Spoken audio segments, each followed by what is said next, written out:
Dudes to Dads is a podcast to help men understand and navigate the transition of being a single dude into a family man. How do we make sense of it all? Well, we probably won't be able to, but let's go ahead and have some fun trying.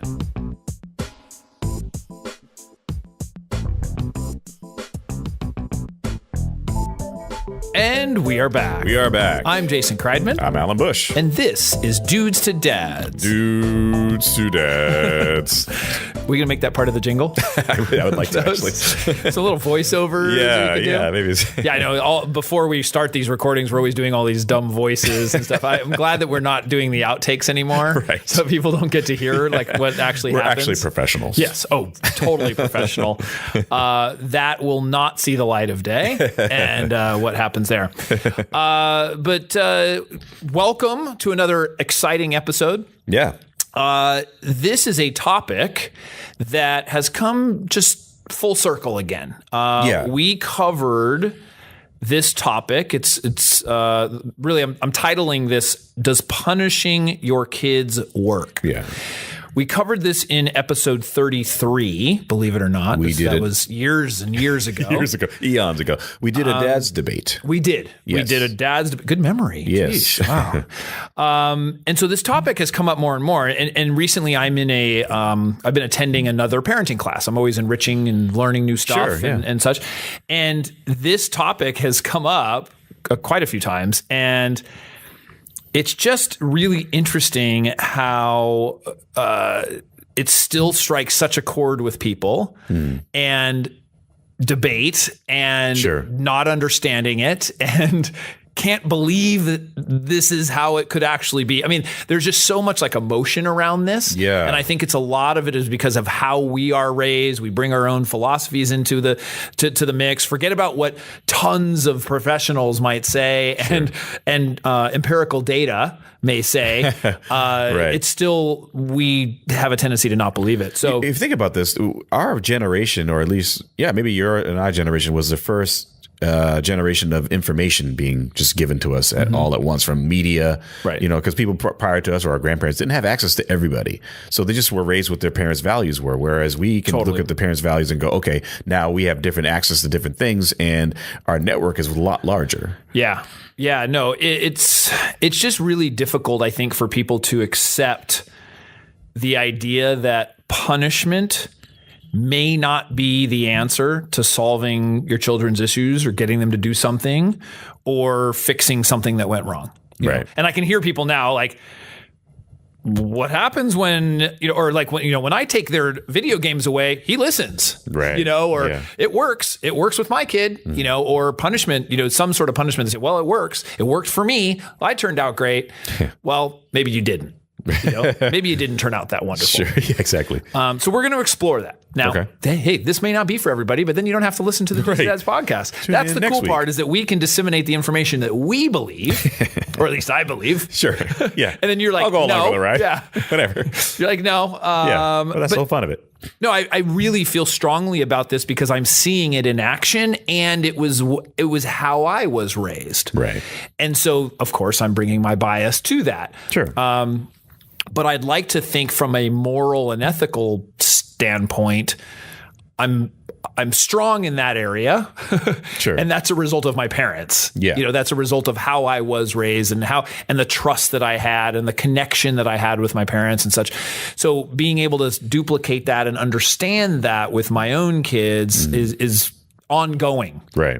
It doesn't come natural by any means. It actually, just because you were raised that way, it doesn't come natural. Sure. Because it's not really our natural tendency, but it's very interesting. So for context here too about punishment, I'm referring to situations where parents may ground their children, take something away, like electronics or toys or something, or provide like a longer term or a severe punishment. So there's certainly situations that are going to be unique and things, but like as an example, like telling your child, well, go to your room. Well, that's a punishment per se, but that's just something to cool off. It's kind of like a timeout. You're saying, hey, time out for a second. Yeah. Let's think about this. That's not necessarily the punishment. I never saw that as a punishment. That's kind of where I wanted to go. If someone was mad at me, I'd be like, okay, I'll go to my room. Right. That's kind of where I don't want to to confront this right now. Yeah, I'm good. So I think the key is how we handle it and then the follow-up, which I think we'll touch on a little bit later. Okay. So do you recall in your childhood things that you may have gotten in trouble for or did wrong, or maybe a situation or two? Sure. I'm sure you didn't do anything. I was a perfect kid. That remembering how your caretaker, whether it was your grandparents or your parents or whatever, handled it. Yeah. Is there anything that, well, I guess here's the first question. Is there anything that scarred you? They handled it poorly. Right. Some people have, I've in our meetup group, I've had some stories where like these are 40-something-year-old men. Yeah. And they remember when they were 6 years old and their parent handled something XYZ way and just it was completely wrong. Yeah. And it actually like shaped a lot of the ways that they do stuff. Yeah. I would say without putting too much emphasis, before I was 6 years old, it was handled poorly. We'll just put it at that. Okay. And then I moved, and then my grandparents were involved, and it was handled way better. And I don't remember getting too much trouble anyway. But when there was something before 6, it was punishment or severe punishment or whatever. Yeah. And then after that, which did scar me. I mean, it took me years to even understand what was going on until I got older and I understood a little differently. And then it still echoed in my. It was fear, anger, all those kinds of things. And probably partially why I was shy for a while and like just kind of reserved. Also, I was kind of naturally that way anyway. And then when I got older, I realized that, that I didn't get in trouble a lot. So when I did get in trouble, it was more like go to your room type of thing, or we're just not going to go to the fair or something. So what's interesting is like you didn't get in trouble. Now do you think that was a result of because the communication was open, because there was love and support? I mean, so you got to think about that too. Like, we think, well, he was a good kid. Well, he's a good kid because of his environment is being good to him. Yeah, and I think exactly. And I don't, because my justification was always like a person that liked rewards in terms of I like when someone feels good about things, so I just didn't do the bad stuff. I didn't think that's not honoring my family. It was just I didn't want someone like my grandparents to look down upon what I'm doing. So I don't want to dishonor them in a weird way. They were doing something right. But they were doing something right, exactly. The way they handled it, and the way they understood things, and and I think they didn't even know about the stuff that happened to me before I was 6 years old. So it was just because of the type of people that they were, is that I was like, oh, I like how you treat me, and I think I don't need to do bad stuff. Right. Everything's good, so why do I have to do bad stuff? Totally. So that's interesting, and it's definitely. I have the belief. I'm pretty sure that all children are good. They're born good. Oh, I don't have that belief at all. No. Some like animals are very much like that. Well, but you see, I don't know. They're products of their environment. Mm-hmm. It's hard to imagine that a child at 2, 3, 4 who's doing something, quote, evil, hasn't seen that or learned it or didn't learn what to do properly. That's the other part. It's just simply neglect or whatever. It's not that they watch somebody be mean, so they're mean. They haven't learned how to be nice or, what I'm saying? And so this idea that, it's something about when people say, "Oh, they're such a good kid." Mm-hmm. That to me means they have decent parents. Or they did get lucky and the child just made some good decisions. Yeah. But I don't feel like it's always the opposite. If there's a child that's bad seed, bad whatever, I find it hard to believe that it's not their environment. Well, I would agree. All right, to some degree, I kind of agree with what you're saying, except I am also a believer of... And I'm a professional psychologist. Of course. No. Not like I have a psychology degree or anything. Right. But I love when we talk about this. I'm one of those people that believes in what they call diathesis stress, meaning that there is a biological and a sociological component to everybody. Because some people were raised with certain things, and then there also is biologically a predisposition to be a jerk or whatever it is. And so, you and I might be raised in the exact same environment, but we'll have completely different outcomes depending on the situation.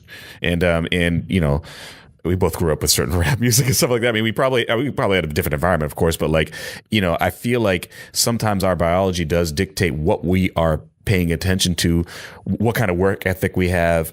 Some of that stuff actually does transpose into how our environment shapes us. That sounds like a good dad debate. In the future. Well, the way I look, certain things, my environment might be shaped by certain things, but because you have this and this going on for you're tall or whatever, you might get certain things taken. You know what I mean? Like there's a lot of biological components, and so I believe also your brain is shaped a certain way, and you just pay attention to things differently based on the way your biological happen. That being said, I do agree with the environment part as well. Yeah. So there is an environment. I just hate to have that idea that like a child is born bad. I don't think anyone's born bad at all. I just think that certain environments or certain people might be predisposed to anger and not understanding themselves, and they get frustrated easier. But don't you think that's because they were not taught how to handle it, or no? They don't see it around them? They didn't. I mean, some cases they might have seen it being done, but that's not how they handle it. So that's the thing. Your kids are good. I like your kids. I mean, just knowing them and having them be on the show. But that's a very strong indicator of their environment being that way, of course.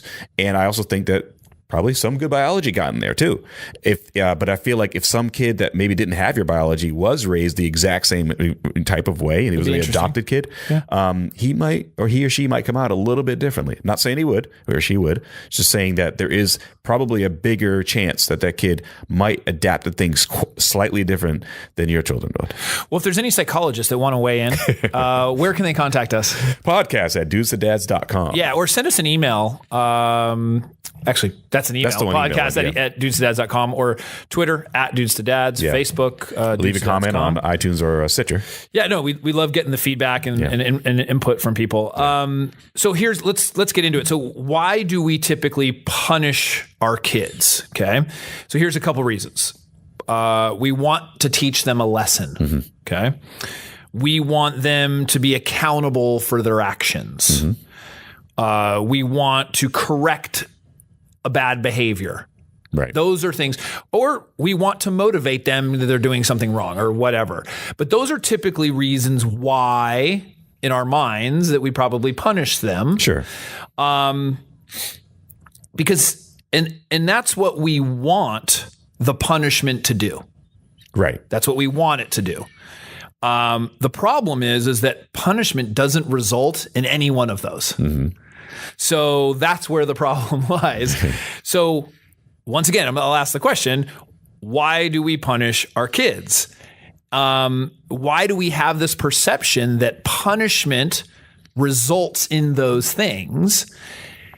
And so here's a couple of antidotes for that. Yeah. We do that because, one, we don't know what else to do.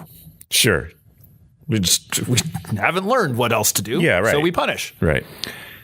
Two, it actually makes us feel better. Yeah. For whatever reason. Yeah, even like it makes us feel like we're doing something. You ever like get mad, so angry that you like hit a wall or it's a release slam of a pillow tension down or whatever it is. Like, oh, yeah. You get it's that release. Totally. Yeah. Totally. And it makes us feel like we're doing something. Yeah. So if we go, hey, you don't get this for 2 weeks, it just makes you feel like you're in control or something like that. It does and can provide a quick fix because it solves that issue quickly. That immediate. But the focus is on what I'm saying is the quick fix. Right. The Band-Aid. The Band-Aid. And then probably the fourth thing is it's really easy to do. Yeah. I mean, it just is. Yeah. Our brains are there to protect us. It takes the easy route. That's what we do. Mm-hmm. And so it's really easy to provide punishment in many cases. Right. It's much harder to do the opposite or do the other thing. Right. So here's the question. I'm sure people will, this is what they ask, and this is, and especially it's very often men, but I don't say that women are immune to this too. What do we do if we're not going to punish them? What do you do, instead? So when our child does something that we, deem inappropriate or bad, how should we handle it? I do know how my mother handled it. And, when we did something bad, and specifically maybe came clean about it, or something like that, she'd first thank us for telling the truth and then would give us a hug and say, thank you for telling me. It wasn't, you're horrible, dude, you're getting this taken away, whatever. It was, thank you so much for sharing this with me. I appreciate it. Connecting with me. Right. And then explaining what we did, how it was wrong. Maybe those who could have been affected by it and the ramifications and what it could be. And instead that became a learning process. Right. Now, I am not here to say that one-time event fixes everything and a child who repeats behavior and whatever.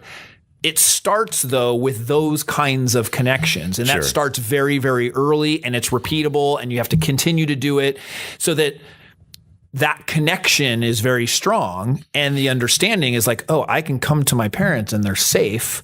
I'm not getting in trouble. Right. Now, people will argue, because I've heard this too, well, if they know they're not going to get in trouble, they'll just keep doing it.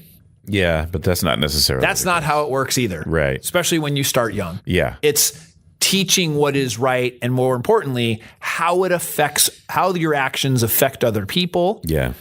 Although we could talk about that, how you shouldn't be responsible for other people's emotions and everything else, but do unto others, et cetera. So the example that I had in the past, and I'll hear it again, is I was caught lighting fires. Yeah, I remember you telling this. Under people's houses. I was probably my son's age or around that. There was a group of us. We didn't know how bad this was. We were just fascinated by matches. Sure. Fascinated by lighting little fires of we would get little leaves together and we would light them on fire. And then these fires became bigger and bigger because that's the nature of it. So we would put little leaves together or paper or whatever.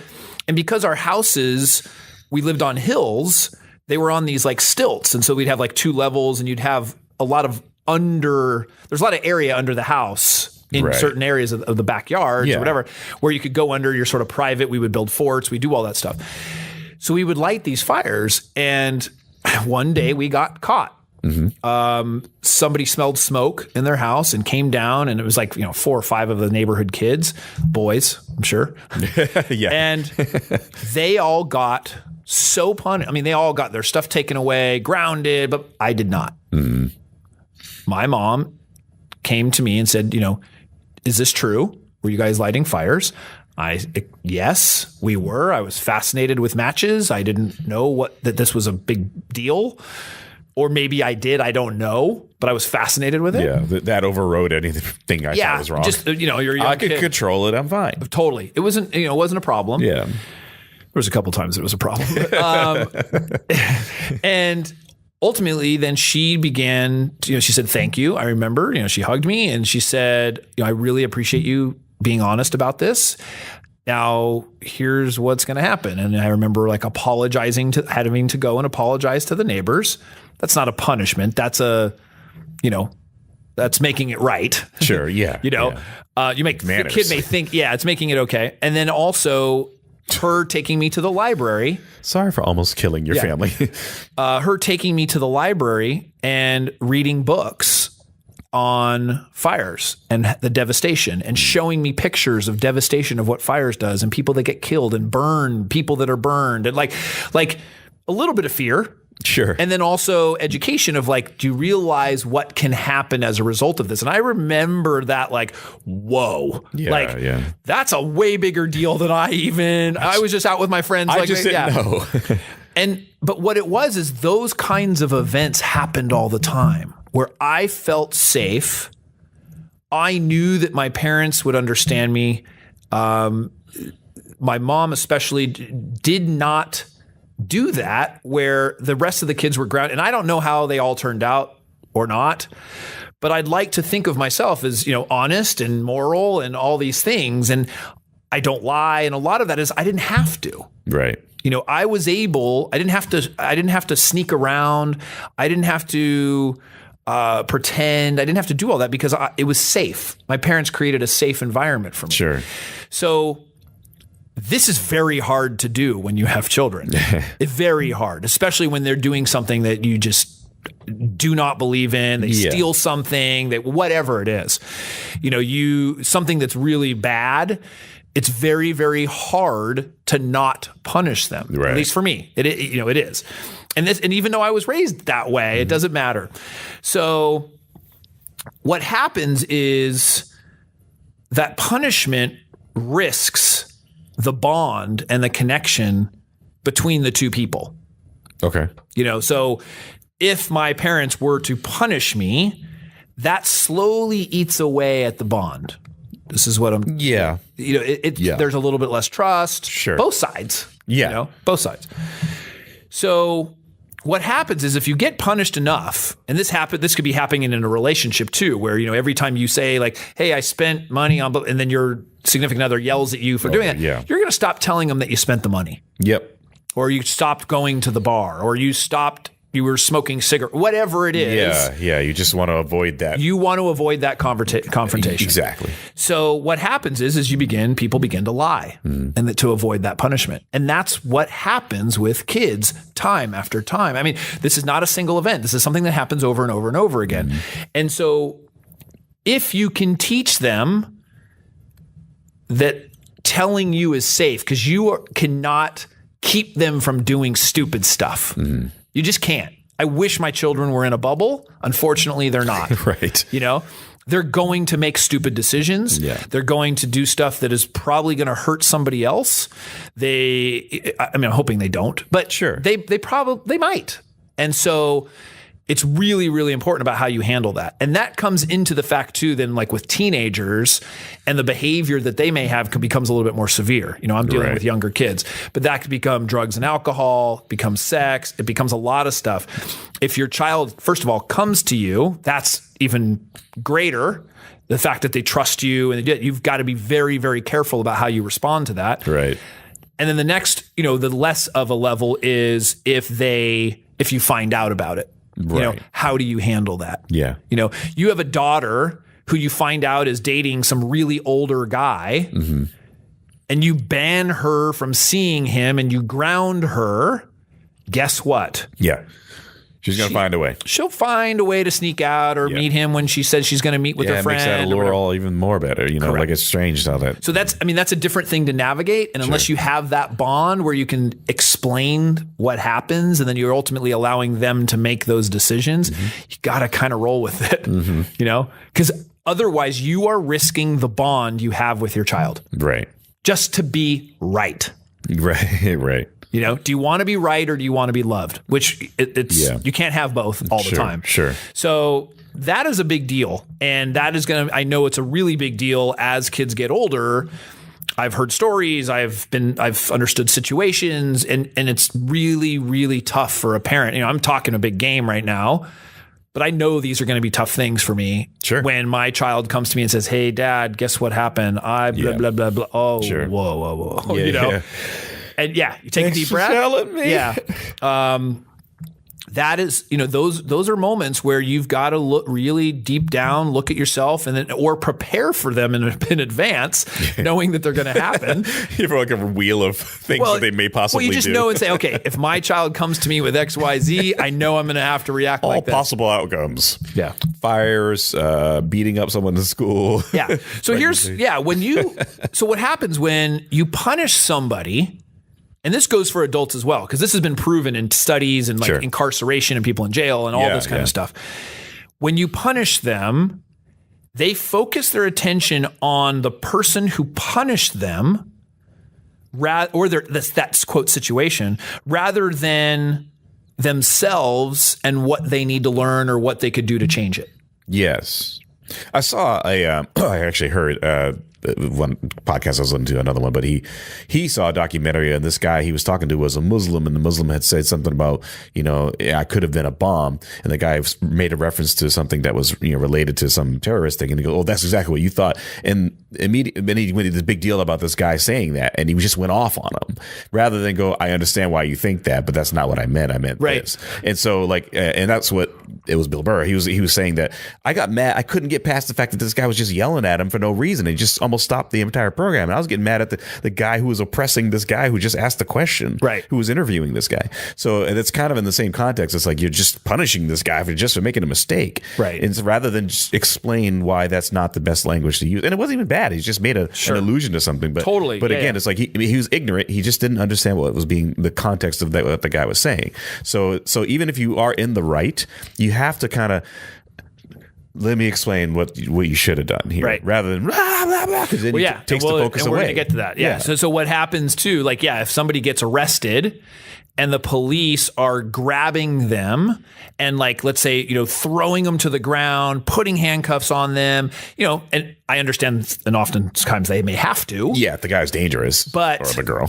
There are certainly situations where they are not. Right. But what happens either way is when somebody is not treated with, let's call it respect, because they don't think that they earned respect, whatever, they will be focusing on what a jerk this person is. Yeah. They're treating me like horrible, but they're not thinking at all with, maybe I shouldn't have been in this situation. Right. Like, maybe even if I'm not at fault, like, I was wrong place at the wrong time. Yeah. I should have handled this differently, whatever it is. And so kids are the same way. So as an example, let's say you yell at your 8-year-old child, and you're like, get up to your room. Well, who knows what they did. Get up to your room. You're not playing video games for a week.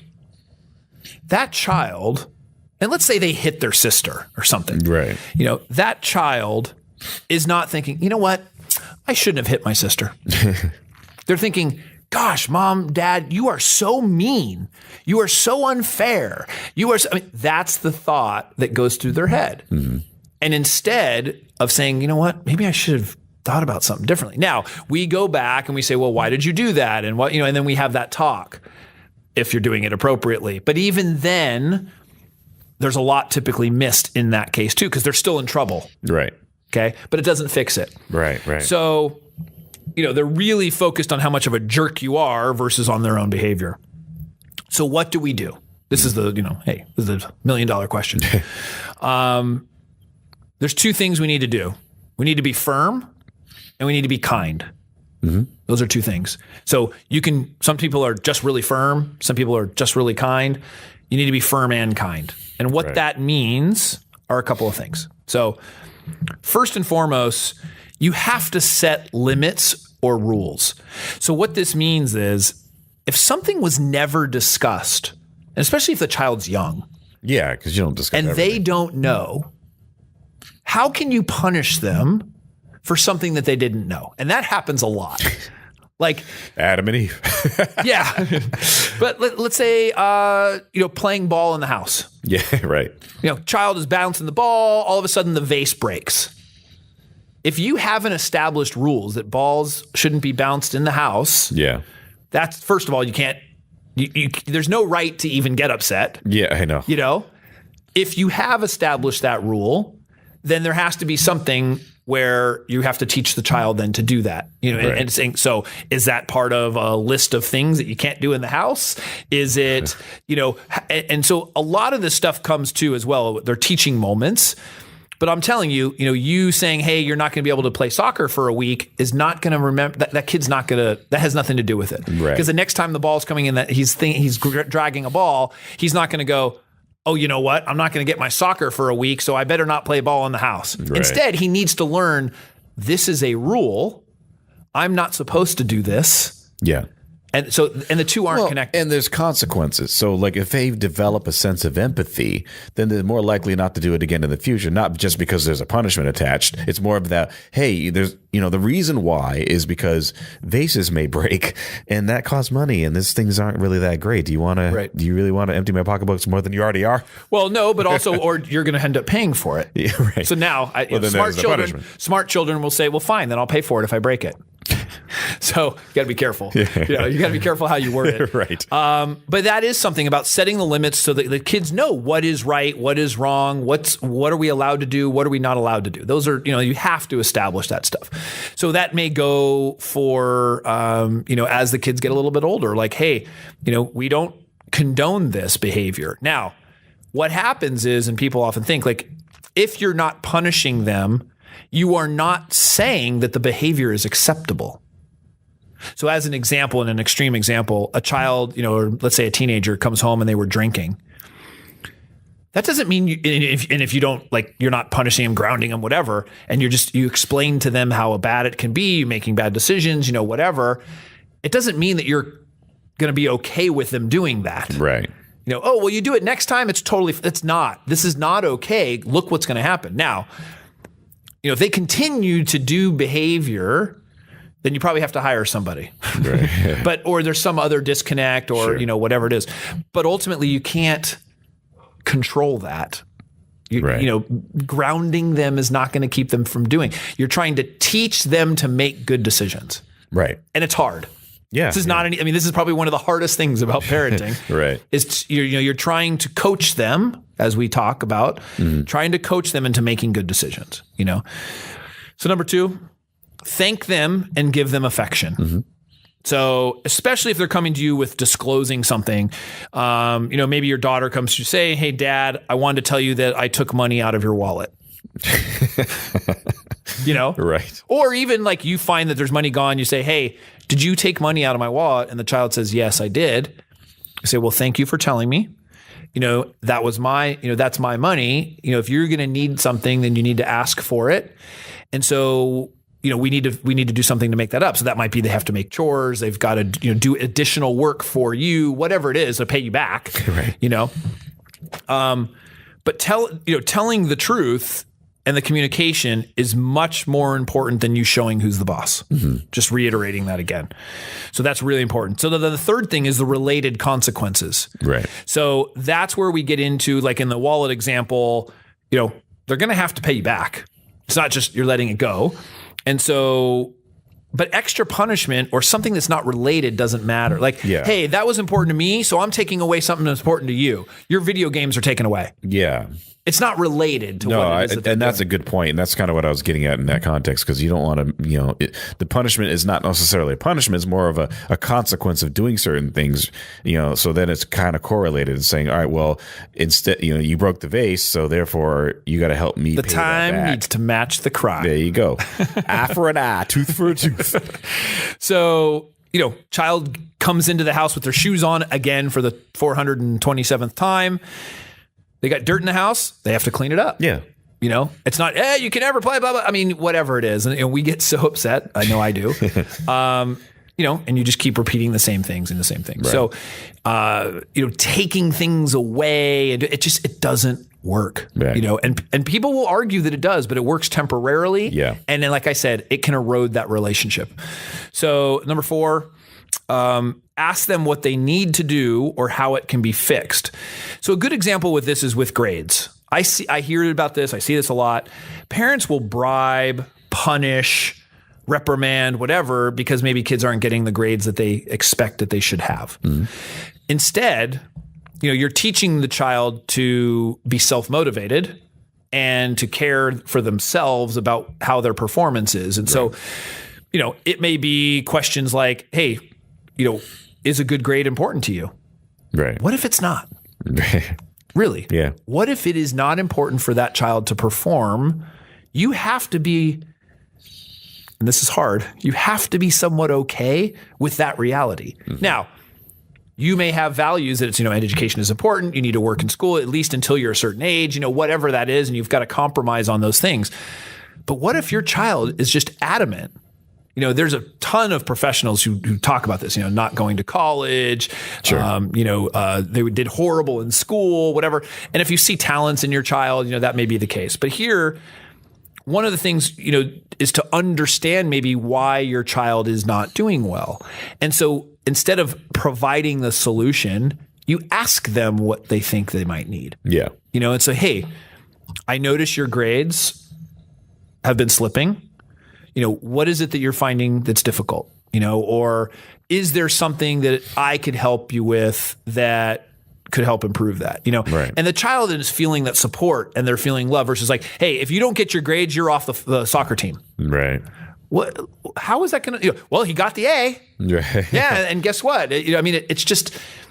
It doesn't work long term and it doesn't help your relationship. Right. And that's the key. If you have to think long term. This is a marathon. This is not a sprint. Right. If it's a matter of focus, let's say the child has difficulty focusing, set up proper routines. It could be something at home. Maybe the home's not as stable as it could be. Maybe that you're not as involved as you should be. I mean, there's a lot of things. It could have a learning disability. There's a lot of things that it could be.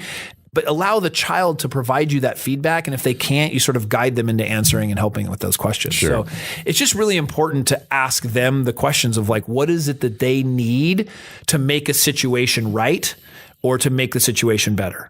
Right. It's just way more powerful when it comes from them. Sure. Versus it coming from yourself. Absolutely. They're more inclined to listen. Number 5, provide an explanation. So this, you touched on this one. Explain why they shouldn't have done what they did.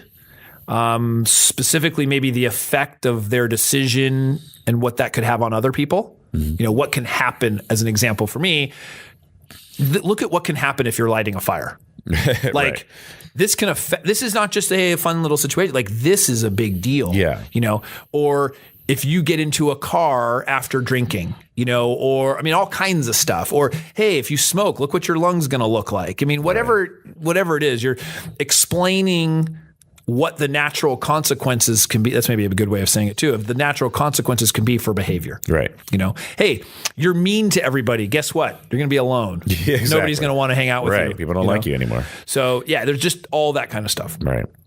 And then the last one is to teach the correct behavior. Sure. So once you've explained that, it's really important for them to understand how they could have handled that situation, what could they have done better, and ask them again. Right. What could you have done better or different in this situation that you wouldn't be here? Yeah. That we wouldn't be having this conversation. And all of these things need to be done calmly.